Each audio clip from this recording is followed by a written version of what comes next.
The incident I am about to tell you is 100% true, and it still haunts me to this day. I often dream about the whole scenario, which causes me to constantly wake up in a sweat. It all started when I joined college in September 2014. Nothing was strange or out of the ordinary until 3 weeks in.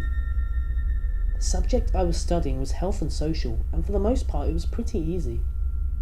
All you had to do was pretty much learn about mental health and how to care for the elderly. The first 3 weeks went well. I made new friends, found new interests, and actually had a social outlet.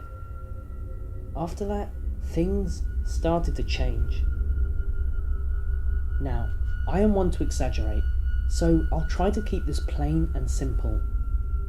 This whole incident started on a Wednesday. It was a regular day, I was with my friends, and I think it was lunchtime if my memory serves me well. Anyway, my friends and I were leaving the campus to go to a local McDonald's when I felt a buzz in my right pocket. It was my phone, and I had left my mobile data on, so I assumed it was just a Facebook notification. I pulled the phone out, drew the unlock pattern, and opened the notification. It said I was tagged in a photo. I thought at first it was just someone trying to advertise or something, until I opened the photo. It was a picture of me and my friends leaving the campus. My friends and I leave the campus every day at lunch, so at first I thought it could have been any day.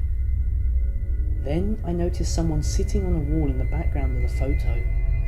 I looked up, and sure enough, that same person was sitting on the wall. This photo had just been taken. I looked around nervously and slid the phone back into my pocket. Now, I know what you're probably thinking. Why didn't I look at who it was who tagged me? My answer to that is, I was somewhat taken back by what I saw and didn't think to do so. We got to the McDonald's, and as we were ordering our food, I felt yet another notification buzzing in my pocket. I opened it, and this time I did see who it was who tagged me. I had no idea who this person was, and I'm not one to name names, so I'll just refer to them as the girl. The girl's profile picture was of a blonde-haired girl standing in an open field. Even though the photo was in sepia, I could tell she was blonde. Anyway, back to the notification. The notification was another photo. This time, it was a picture of us walking into McDonald's. Again, I looked around, and this time I told my friend who was by my side about what was going on. We were both shocked, to say the least, and of course, we looked around to see who this person was. There was nobody in the restaurant who looked like the girl in the profile picture. The day went by slowly, and I didn't get any more notifications after the second one. I did, however, get a message request. Yeah, you guessed it. It was from the girl. I accepted the message request and asked who she was and why she followed us. I say she now, but at the time I remember thinking it was just a fake account. I didn't think that for long though, as she called me through Messenger. I answered the call, and for the second time I asked who she was. The girl didn't say anything at first, but then a sweet sounding voice said, "Hello?" I of course said hello back and asked for a third time who it was. What I heard next I can only describe as a demonic laugh. She just laughed through the phone and eventually said, "You look really cute." I didn't know what to say to that, and I just gave an awkward conversation filler. The girl then hung up, and I didn't know what to do. Maybe it was just some hyped up girl who was a little shy to talk to me. I had no idea. This next part is the really freaky part. I was in an English lesson when I felt the need to use the toilets. I asked to leave and made my way there. I had this horrible feeling that I was being watched. I turned around and took in my surroundings. There was nobody. I entered the restroom and went into one of the cubicles. I'm obviously not going to go into any detail, but I heard the restroom door open, and I heard faint giggling sounds. It sounded like a girl. The giggling sounded like it was getting closer and closer, until it eventually sounded like it was coming from outside my cubicle. That's when I heard an all but similar voice say, "Let me in." I was terrified. "Go away," I shouted in an abrupt tone.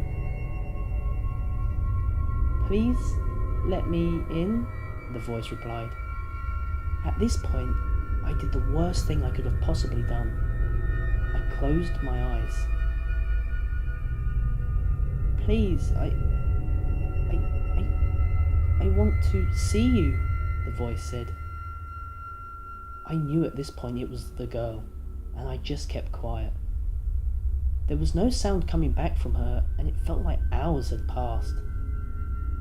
That's when I really knew what mistake I had made. The gap between the door and the floor was quite big. I opened my eyes.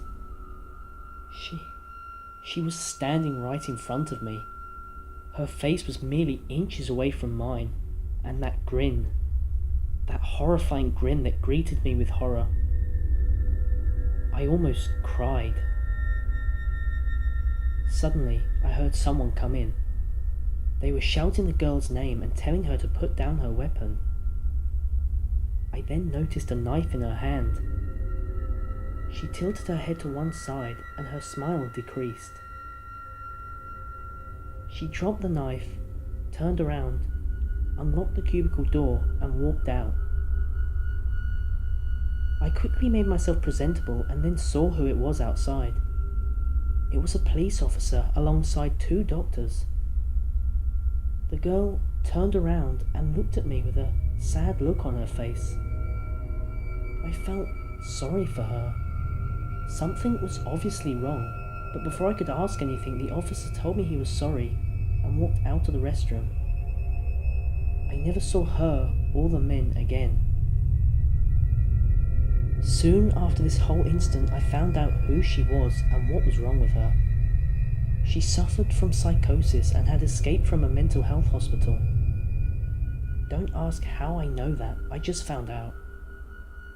The college went crazy about the whole situation, and I later found out she used to be a student at the college.